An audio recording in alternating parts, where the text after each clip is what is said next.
Welcome back to Black Warrior Games' Devlog series. In today's episode, we'll be adding life to our enemies.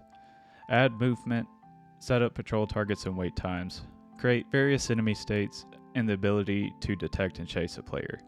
Additionally, I'll fix a bug I introduced to the enemy's death state when the player is detected.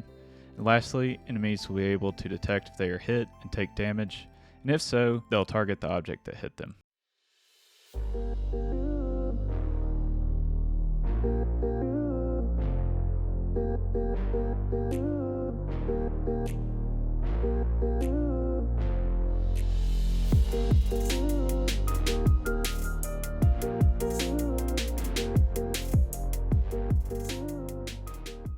The first step to create an engaging enemy AI is to give them the ability to move. By doing so, we can make them more dynamic and challenging for the players to face. Now let's make our enemies more interesting by setting up patrolling behaviors. We'll define specific targets for enemies to move between, creating a sense of purpose in their actions. Additionally, I'll incorporate wait times at each patrol point. Once an enemy reaches a patrol point, they'll wait, and then they'll be assigned a random patrol point to patrol to next from a predetermined list. This will make the enemies appear more natural and will be less predictable to the player. It will also allow the player time to make a decision on how they want to handle this combat situation.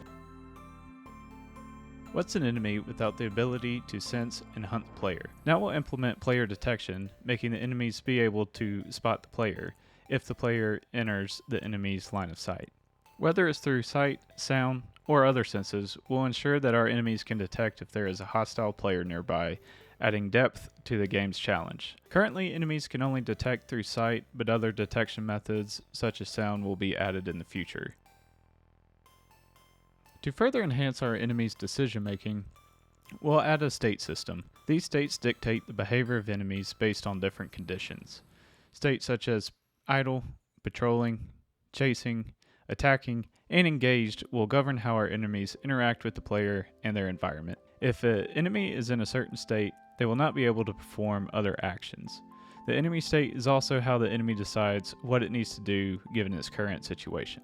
Bugs are an inevitable part of game development and any coding in general, but in this section we'll address and fix a critical, although goofy bug related to the enemy's death state. When testing the detect and chase behavior, the enemy would immediately faceplant and slide across the ground when chasing the player.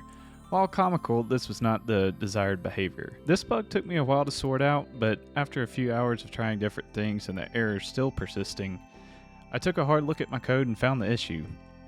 It turns out the logic I was using to select what animation to play was incorrect. So basically, if they weren't patrolling, the game thought they were dead, so it gave us the death pose.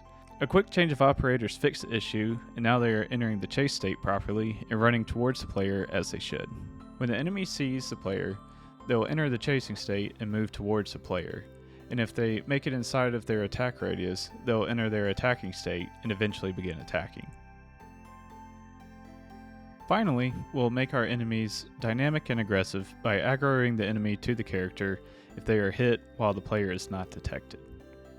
This will create more realistic encounters that engage the player and makes them more immersed in the world. When hit, the enemies will enter the chasing state until the player is within its attack radius. Once the player is inside of the enemy's attack radius, the enemy will begin attacking the player.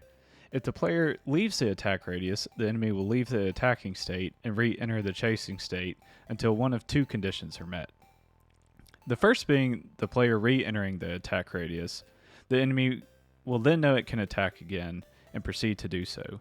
Or second, if the player is far enough away from the enemy will lose interest and re-enter the patrolling state and go back to their next patrol target. Now our enemies can engage with the world and will provide a challenge for players to face. From enemy states, to patrol routes, to detecting the player, the enemy now has a purpose. While this is not the final version of the AI, it's a starting point for their intelligence that I will expand upon in the future. But for now, at least we have a base to test with, and in the next episode, we'll be giving the enemy the ability to attack the player. Thank you for watching. If you enjoyed the video, leave a like and consider subscribing if you want to follow the development of the game. Want to see how we got to this state? You can find the previous devlogs here. And until next time, happy developing.